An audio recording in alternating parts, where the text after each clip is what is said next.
Olá, tudo bem? Professor James Pio de Carvalho com você mais uma vez, falando de relações internacionais. E essa aula aqui é uma aula muito importante. Vamos tentar discutir um pouco sobre o mercado comum europeu, mais conhecido como União Europeia. Falaremos aqui sobre o histórico, a formação, as propostas dessa área de livre circulação de mercadorias e pessoas, dessa organização supranacional, e vamos discutir também algo recente, de 2016, a saída de um dos seus membros fundadores, o Reino Unido, mais conhecido como o Brexit. Vamos lá? Senhores, então você tem aqui, coloquei aqui na lousa aqui, um pouco do histórico do que foi a União Europeia. Para você entender o contexto da formação dessa união de países, você tem que entender o final da Segunda Guerra Mundial. No final da Segunda Guerra Mundial, o continente europeu perde o seu protagonismo em relação ao cenário mundial. Ele vê a ascensão das chamadas superpotências. Estados Unidos de um lado, União Soviética do outro. Estados Unidos liderando o bloco capitalista, a União Soviética liderando o bloco socialista. Nesse contexto, os países europeus entendem que sozinhos não tem como fazer frente ao poderio econômico, político e militar das superpotências.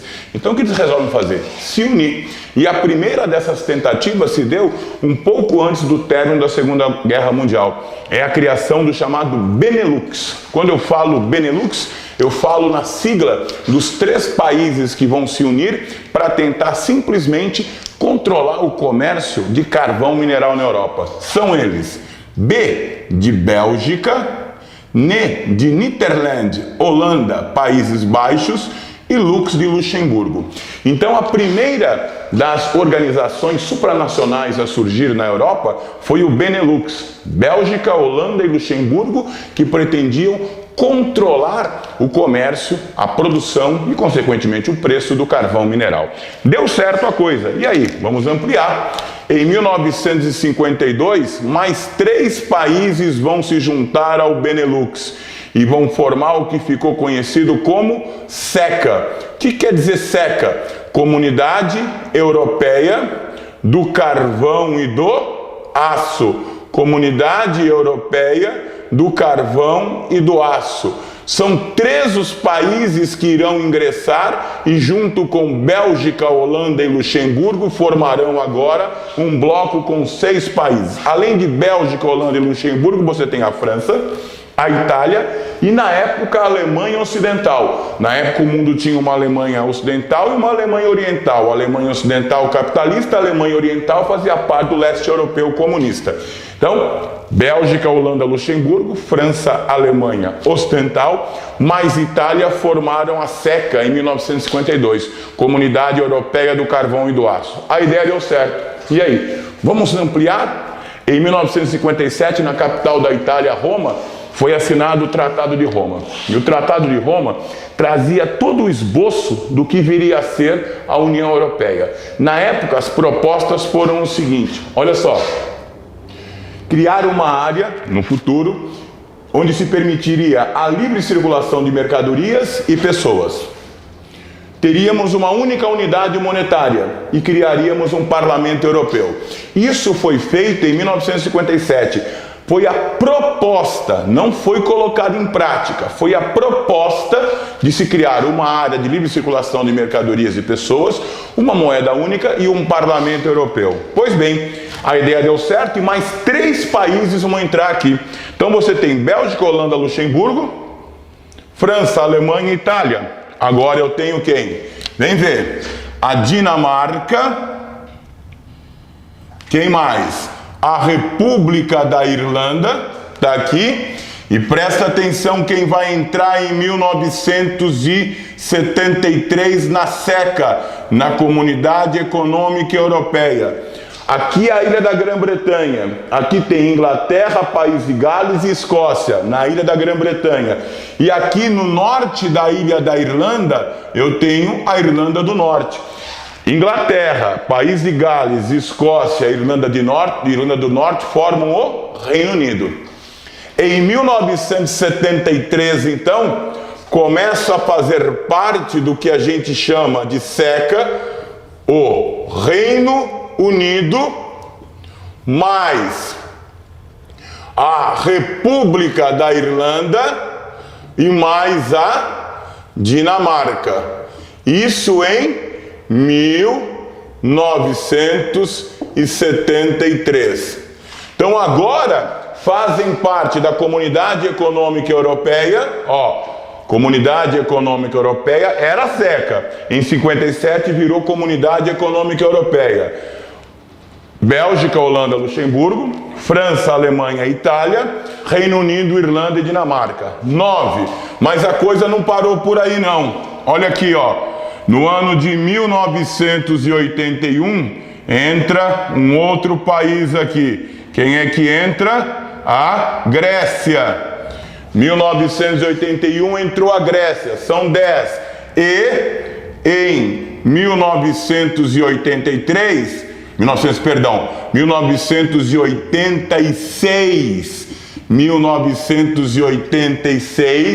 entrarão Portugal e Espanha. Quantos países tem agora então? Vamos contar? Olha só, os primeiros: Bélgica, Holanda, Luxemburgo. 3. França, Alemanha, Itália. 6. Reino Unido, República da Irlanda e Dinamarca. 9. Grécia. 10. Portugal e Espanha. 12. Europa dos 12.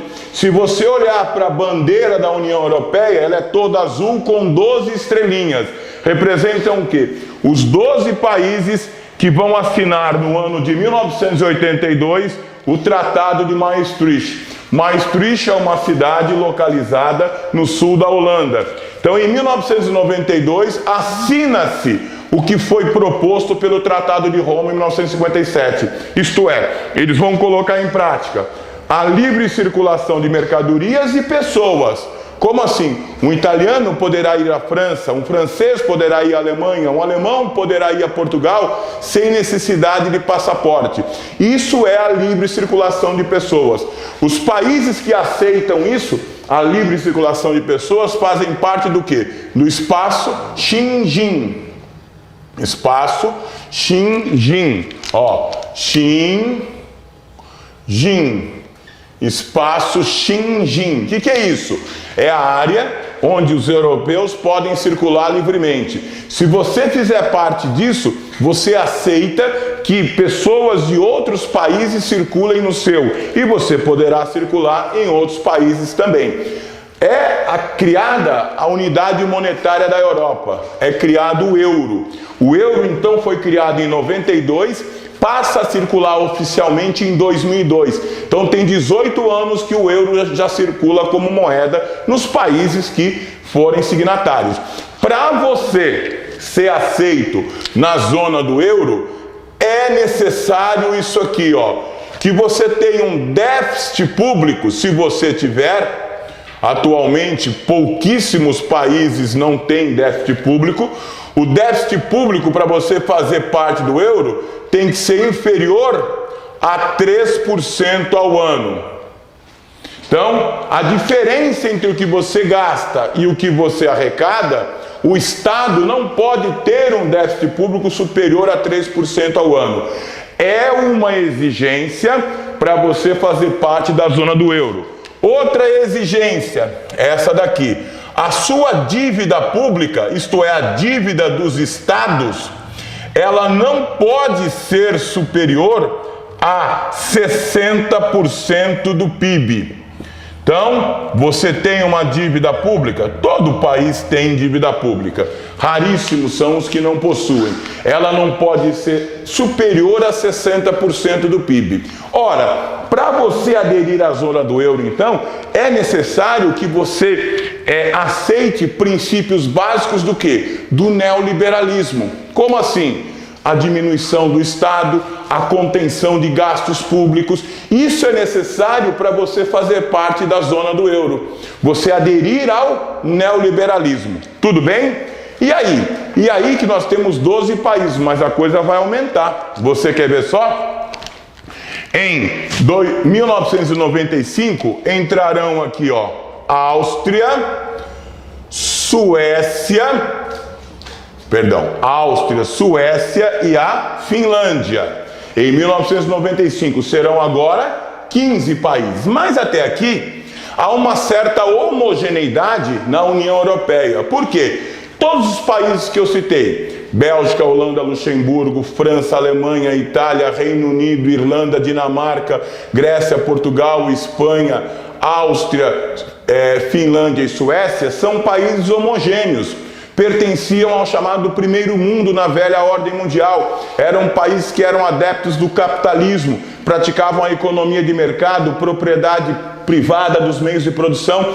Então eles eram homogêneos. Porém, a partir de 2002, de 2004, olha quem vai entrar também no mercado comum europeu. Dê uma olhada. Polônia entrou. República Tcheca entrou, Hungria entrou, Eslovênia, Eslováquia, Malta e Chipre. Com exceção de Malta e Chipre, minúsculas ilhas aqui do Mediterrâneo, Polônia, República Tcheca, Eslováquia, Hungria e Eslovênia eram outrora países da antiga cortina de ferro. Era um país do leste europeu, era um país que praticava uma economia planificada, se pretendiam socialistas. E agora entram num mercado onde se prioriza o quê? O neoliberalismo. Então esses países vão entrar em transição. Eles vão deixar de ser socialistas para tentar se tornar capitalistas. Aí começa a haver uma certa heterogeneidade. Não parou por aí não. Em 2007 vão entrar Romênia e Bulgária. Em 2013, finalmente, a Croácia. Olha só, todos os países que eu coloquei esse pontinho vermelho são países que outrora eram países socialistas. Eram um país de economia planificada, onde o Estado controlava os meios de produção. E agora eles estão entrando num bloco de países capitalistas, adeptos da economia de mercado, países que querem cortar gastos públicos, países que querem dinamizar a economia. Então haverá uma certa heterogeneidade. E um fenômeno se deu. Não só populações de outros continentes, como o africano, como o asiático, buscavam os bons indicadores sociais da Europa, também aqui no Oriente Médio, recentemente, você teve uma guerra sem precedentes na Síria, que levou mais de 2 milhões de pessoas para a Europa. Do Afeganistão, também houve refugiados, não mais migrantes. Refugiado é aquele que não tem a opção de volta. Então hoje o continente europeu passou a ter o quê? Um número muito grande de imigrantes. E esses imigrantes, na visão de alguns preconceituosos, são responsáveis pela queda da qualidade de vida dos europeus. Mas não foram só os imigrantes que migraram, não. Não foram só os imigrantes que foram para a Europa. Olha aqui, ó, eu tenho também essa migração interna no continente europeu, de países do leste europeu para países o quê? Para países de economia ou de condições de vida mais atraentes. Então, da Polônia para a França, da Croácia para o Reino Unido, da Hungria para a Alemanha. Então, você tem uma migração também interna. E muitos desses países fazem parte do quê? Do espaço Schengen. Então, eles podem migrar. E aí?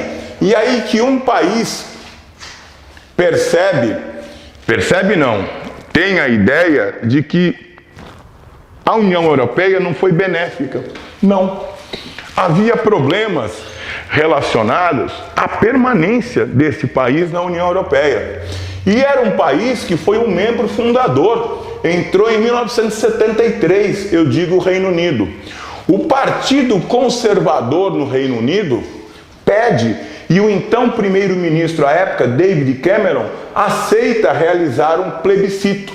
Uma consulta popular onde a pergunta era: o Reino Unido deve ou não permanecer na União Europeia?